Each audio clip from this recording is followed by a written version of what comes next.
నమస్కారం రస్తమైన పెళ్లి గారు. నమస్తే సిరి. మనకి ఇష్టమైన వాళ్ళు మనని ఎంత ప్రేమిస్తారో అంతే బాధ పెడతారని కూడా చెప్పొచ్చు.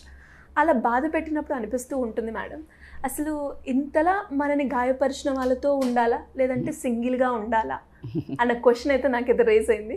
దీనికి ఆన్సర్ ఏంటి మేడం? ఇక అప్పుడు అసలు మనము ఉండడం బ్రతకడం కష్టం. ఎందుకు అంటే అది డిపెండింగ్ అపాన్ రిలేషన్స్. ఖచ్చితంగా అంటే బాధ, ఇంటెన్సిటీ ఆఫ్ బాధ, ఆ బాధ వాళ్ళు పెడుతున్నారా, పెట్టిన దానికంటే నువ్వు ఎక్కువ తీసుకుంటున్నావా, ఏ విషయాలలో నువ్వేమైనా తప్పు చేస్తే దాన్ని కరెక్ట్ చేసేటప్పుడు నువ్వు బాధపడుతున్నావా, అవాస్తవంగా అసలు అవసరం లేకుండా కూడా మాటికి చీటికి ఇబ్బంది పడుతున్నారా. This all parameter comes. ఎందుకంటే ఈ పదానికి ఒక యాంగిల్లో మనము ఉండొద్దు, వెళ్ళిపోండి అని చెప్పానుకో, అది ఎక్కడ మనం ఉన్నది, మనం సంఘజీవులం. అటువైపు ఉన్న వాళ్ళకి మెచ్యూరిటీ లేక విజ్ఞత లేకుండా బిహేవ్ చేస్తున్నప్పుడు మన విజ్ఞతను ఉపయోగించి మనము ఓర్చుకోవాల్సి ఉంటుంది. అందుకనే ఇంటెన్సిటీ ఆఫ్ ద సిచ్యుయేషన్స్, నీ పేరు చేసే ఎమోషనల్ స్ట్రాంగ్ ఎంత, నీకు ఎమోషనల్ స్ట్రెంగ్త్ ఎంత ఉంది, రైట్? నిన్ను ఇన్సల్ట్ చేస్తున్నారా లేకపోతే టాంట్ చేస్తున్నారా, డిఫరెంట్ పారామీటర్స్ అయితే ఉండడం జరుగుతుంది. అది మనం ఇందాక మీరు అన్న క్వశ్చన్లో ఒక హిట్ పాయింటే అన్నప్పుడు దాని లోపల సబ్ డివిజన్స్ బోలెడు ఉంటాయి. ఆ సబ్ డివిజన్స్లో అలా వచ్చిపోయే వాళ్ళు, ఇప్పుడు మనము ఆఫీస్కి వెళ్ళంగానే ఒక చిన్న రిసెప్షనిస్ట్ ఎవరు ఉన్నారు, రోజు వెళ్తుంటే నీ ముందు వెళ్ళే వాళ్ళకి good morning ma'am, good morning అని చెప్తుంది. నీ వెనకాల వచ్చే వాళ్ళకి నువ్వు వెళ్తుంటే ఏం చెప్పట్లేదు. It's hurting. Do you care for that? No no no. నీకు హర్టింగ్ అయితే వాంటెడ్గా వెళ్ళి అడగకుండా జస్ట్ ఫ్రెండ్ లాగా hey do you want to have something అనేది ఒకటి పెడితే నెక్స్ట్ టైం నుంచి she'll connect to you if you are feeling bad. లేదు అంటే ఇగ్నోర్ చేసి వెళ్ళిపోవటం. ఇక్కడ వీలా ఉంది, ఏది ఇగ్నోర్ చేయటం. ఫ్రెండ్షిప్ వచ్చింది. ఫ్రెండ్షిప్లో చాలా పక్కనే ఉంటూ మనల్ని, అంటే ఒక గ్రూప్ అంతా ఉన్నప్పుడు నీ ఫ్రెండ్ లాగా ఉండి, లేకపోతే మామూలుగా అందరు ఉన్నప్పుడే ఏదో ఒక నీ డ్రెస్ మీద కానీ, నీ వాయిస్ మీద కానీ, లేకపోతే ఊరికే లేకపోతే నీ ఫుడ్ మీద కానీ, లేకపోతే నీ పాస్ట్ గురించి ఏమైనా మిస్టేక్స్ చేస్తే దాని గురించి కానీ ప్రతిసారి జరుగుతుంది. Just exit from there. వాళ్ళ దగ్గర నుండి నువ్వు సింగిల్గా ఉండు. Making sense? నీ భర్త అనుకుందాం, రైట్? భర్త దగ్గరకు వచ్చే వరకు అది కూడా ఖచ్చితంగా కోపం మీద వచ్చి కోపాన్ని నీ మీద చూపిస్తున్నాడా ప్రతిసారి? అంటే ఎక్నాలెడ్జ్ చేయకపోవడం, పట్టించుకోకపోవడము, లేకపోతే ఇట్లా బ్యాగ్ పడేసేసి తన దారి తను చూసుకోవడము, లేకపోతే పిల్లలు ఏదైనా గొడవ చేసినా నిన్నరవటం, అది బికాజ్ ఆఫ్ పనా? నువ్వు పర్సనల్గా నచ్చట్లేదా? నీ గుణాలను టాంట్ చేస్తున్నాడా? బికాజ్ ఆఫ్ నీ నేచర్ ఏదైనా ఉండొచ్చు, లేకపోతే సరిగ్గా వంట చేయి ఉండకపోవచ్చు, లేకపోతే ఏదో ఒకటి ఊరికే బయట తిరుగుతుండొచ్చు, లేకపోతే ఏమైనా డబ్బులు ఎక్కువ స్పెండ్ చేయొచ్చు, వాళ్ళ అమ్మా నాన్నని సరిగ్గా చూడకపోవచ్చు. సో ఏ ఉద్దేశంలో నిన్ను హర్ట్ చేస్తున్నాడు? ఆ హర్ట్ చేసింది నువ్వు మార్చుకోగలుగుతావా? రైట్? ఎందుకంటే ఖచ్చితంగా మన మార్పు కూడా ఖచ్చితంగా అవసరం పడుతుంది సిరి. ఎప్పుడైతే వాళ్ళు ఎవరైతే, నేను అందుకే చెప్పిన అన్వాంటెడ్గా బికాజ్ ఆఫ్ జెల్లసీ, బికాజ్ ఆఫ్ ఏదో నిన్ను తక్కువ చిన్న చూపు చూడాలి అని హర్ట్ చేసే వాళ్ళ దగ్గర నుండి you need to come out. ఏది ఫ్రెండ్స్, రిలేటివ్స్, చుట్టుపక్కన ఇదంతా బ్యాచ్కి. But when it comes to this closed relations, అమ్మ, నాన్న, అక్క, చెల్లి, అన్న, అత్త, మామ, మరిది, బావ, ఆడపడుచు, ఇవేంటి చూడు, ఈ 10 బంధాలు మన లైఫ్లో ఇట్స్ ఇంపార్టెంట్. ఎందుకంటే అవును, నీ హార్ట్ ఇట్లా కొట్టుకుంటే ఆయన హార్ట్ వాళ్ళ కోసం కొట్టుకుంటుంది, రైట్? సో కాబట్టికే ఈ రెండు కలిస్తేనే అద్భుతమైన బంధం. అయితే వీళ్ళందరిలో నిన్నెవరైనా విపరీతంగా నేను అందుకే చెప్తున్నా, చిన్నవి అంటావా, కూర్చొని డిస్కస్ చేయండి.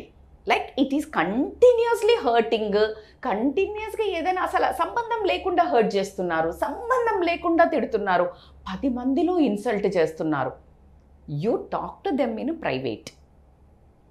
Don't respond in public. Maturity చూపించినట్ట కాదా? రైట్. సో కానీ అలా అని మనము సింగిల్గా వెళ్ళిపోదామంటే ఇంతకంటే హారిబుల్గా నిన్ను సింగిల్గా ఇల్లు వదిలేసి ఫ్యామిలీని వదిలేసి పోలేవు కదరా తల్లి. పోయావు అంటే ఏం జరుగుతుంది?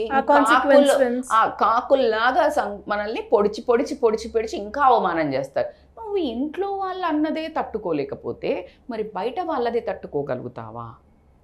సో ఎవరైతే నిన్ను మరీ మానసికంగా విపరీతంగా ఇబ్బంది పడుతున్నారు అన్నప్పుడు first you need to talk to them. You can put a message. నన్ను అడిగితే మెసేజ్ టైప్ చేసిన దానికంటే వాయిస్ రికార్డ్ పెట్టండి, which gives your intensity of pain and modulation of voice. అర్థమవుతుందా లేదా? నీకేం కావాలి అనేది నాకు అర్థమవుతుంది. సో అలా వాయిస్ రికార్డ్ లేదు అని అంటే ఒకరోజు మనం ఇద్దరం, అది కూడా నువ్వు అడిగేటప్పుడు ఒక గొడవ మోడ్లో వెళ్ళకూడదు. అబ్బా నాకు కొంచెం పెయిన్ఫుల్గా ఉంటుంది, ఎందుకంటే the most important relation you are in my life. ఈ 10 ఏవైనా సరే, ఈ 10 ఎవరైనా సరే, ఇంకా భర్తదంటే ఇంకొంచెం ఇంటెన్సిటీ ఎక్కువ ఉంటుంది కాబట్టి యూ నీడ్ టు చాలా ఓపిక పట్టాలి. మిగతా రిలేషన్స్ని అయితే సార్ట్అవుట్ చేసుకోవాలి. సార్ట్అవుట్ చేసుకోకుండా పెయిన్ని తీసుకుంటూ వాళ్ళని దూరం పెట్టుకొని వాళ్ళు కూడా ఇంకేదైనా మనసులో అనుకుంటున్నారేమో. సో ఇది మీరు అబ్జర్వ్ చేయండి. ఏదైనా డబ్బుల గురించో నగల గురించో లేకపోతే నీ బిహేవియర్ గురించో ఈ పక్క రిలేషన్స్లో కూడా ఏదైనా జరిగితే అస్సలు నాకైతే ఏం లేదు, కానీ నాకు చాలా హర్ట్ అవుతుంది, మన రిలేషన్కి నేను ఎక్కువ ఇంపార్టెన్స్ ఇస్తున్నాను, మీరెందుకు నన్ను ఊరికే తక్కువ పడుతున్నారు, తప్పు చేస్తున్నారు. Let me finalize. You need to be shrewd to ask, madam నేను అడగలేను మేడం నాకు బాధ వేస్తుంది అంటే మరి బాధ తీసుకో. ఇంక దానికి ఎవడేం చేస్తాడు? ఎవడు భగవంతుడు కూడా హెల్ప్ చేయలేదు. నోరిచ్చింది ఎందుకు? తెలివిచ్చింది ఎందుకు? మాట్లాడలేకపోతే నువ్వు బాధపడుతున్నాను అని బాధపడుకుంటూ ఏడ్చే కంటే ఎవరికి తెలుస్తుంది నీ బాధ? రేపు ప్రొద్దున మళ్ళీ వాళ్ళు కనిపించంగానే మళ్ళీ యాక్టింగ్ చేయాల్సి వస్తుంది. అవునా కదా? ఈ రిలేషన్స్లో యాక్టింగ్ చేయాల్సి వస్తుంది. యాక్టింగ్ చేయకండి. జీవించాలి అని అనుకుంటే కనుక మీరు మీ బ్రతుకుని ఈ రిలేషన్స్ తోటి జీవించాలి అనుకుంటే కనుక, ఎందుకంటే ఇవన్నీ రిలేషన్స్ జీవించడానికి ఉన్నాయే, భరించడానికి కానే కాదు. అందరు ఎప్పుడు భర్త అంటే భరించేవాడు ఇలా భరించద్దు, ఎంజాయ్ చేయాలి. ఇది పెళ్లి చేసుకున్నాము, ఈ సంసారం చేయాలి, ఇద్దరం కలిసి జాలీగా ఆడుతూ పాడుతూ పని చేస్తుంటే అలుపే ఉండదు అనేది పాట రియల్గా కూడా కరెక్టే. మేడం మీరు ఇంత ఈజీగా చెప్తున్నారు ప్రాబ్లమ్స్ ఉండవా అంటే నువ్వు అనుకుంటున్నావు నాకు ఎక్కువ డబ్బులు కావాలనుకుంటున్నావు, లేకపోతే నాకు ఎక్కువ చీరలు కావాలనుకుంటున్నావు, నాకు నగలు కావాలనుకుంటున్నావు, ఆస్తులు కావాలనుకుంటున్నావు, ఇంకేదో షో ఆఫ్ చేయాలనుకుంటున్నావు, ఇంకేదో పాట. నువ్వు కల్పించుకున్న ఆస్తులు అంతస్తులు పరపతులు స్వార్థాలు వీటిలలో వచ్చిన గొడవలా కాదా ఇవన్నీ? నిజం చెప్పండి. సో ఇప్పుడు ఇవన్నిటిలో కొంచెం కడ్డం చేసుకుంటే ఆ రిలేషన్స్ని ఎంజాయ్ చేయడం జరుగుతుంది. కాబట్టి ఖచ్చితంగా యూ నీడ్ టు డిస్కస్ చేసే ఇది లేదు. You need to write a message కంటే వాయిస్ రికార్డ్ నేను ప్రిఫర్ చేస్తాను. ఈ మూడింటి కంటే అంటే కూర్చొని మాట్లాడతా అంటే హ్యాపీగా మాట్లాడండి. లేదు ఆ వాయిస్ నోట్లోనే నేను మీతో కూర్చొని మాట్లాడాలనుకుంటున్నాను, నాకు మీరు ప్రియారిటీ, నాకు మీరు ఇంపార్టెంట్, మన లైఫ్ మన ఇద్దరు రిలేషను, సో కాబట్టి మాట్లాడదాము అంటే చెక్ అయిపోయిందా లేదా? గొడవ పడకుండా ఫస్టే నువ్వు ఒక చెక్ పెడుతున్నావు. సో ఇలా చేస్తే గనక సింగిల్గా ఉండాల్సిన అవసరం లేదు. కానీ అదే పనిగా నిన్ను అంటే నరక యాతన అంటారు, అంటే ఒక రకమైన సాడిజము, సైకోపాతులుండి విపరీతంగా intensity of giving pain is ridiculous. అంటే నువ్వు తట్టుకోలేకుండా ఎమోషనల్ అబ్యూజ్, ఫిజికల్ అబ్యూజ్ ఒకటే చాలామంది మాట్లాడతారు సిరి. కరెక్టా కదా? అంటే కొట్టాడా అంటారు, కొట్టలేదు మరి ఇంకేంటి అంటారు. అసలు అది కాదు. Emotional abuse is very painful, nobody can understand. So ఈ ఎమోషనల్ అబ్యూజ్ మరి మితిమీరి దాటి నువ్వు సెన్సిటివ్ అయితే నువ్వు కౌన్సిలింగ్కి వెళ్ళు. బికాజ్ జనాలు అంతే ఉన్నారు, మరి నిన్ను అంత సుకుమారంగా చూసుకోవడానికి ఎవరికి అసలు మనసు అనేదే పూర్తిగా కొంచెం హార్డ్ అయిపోయింది నాకు ఇప్పుడు, స్వార్థాలు ఎక్కువైపోయి. సో కాబట్టి నువ్వు మరి ఎమోషనల్ అయితే you try to discuss with a counsellor where you can understand ఇది ఓకేనా, ఇది నేను బాగా హర్ట్ అవుతున్నాను, is it my problem, is it their problem, or situation problem. 3 ఉంటాయి. నీ ప్రాబ్లం అయి ఉండొచ్చు, వాళ్ళ ప్రాబ్లం అయి ఉండొచ్చు, సిచ్యుయేషన్ ప్రాబ్లం అయి ఉండొచ్చు, పక్కన వాళ్ళు పుట్టించే ప్రాబ్లం అయి ఉండొచ్చు, ఎక్స్టర్నల్ ఇంకా. సో వీటిలలో ఏది అని అంటే you need to go and go అనేది తీసేయండి, come and talk to counsellor, then you will get a idea. దెన్ మీకు ఒక ఫీడ్బ్యాక్ కూడా దొరుకుతుంది ఎలా మాట్లాడాలి ఎట్లా అనేసి.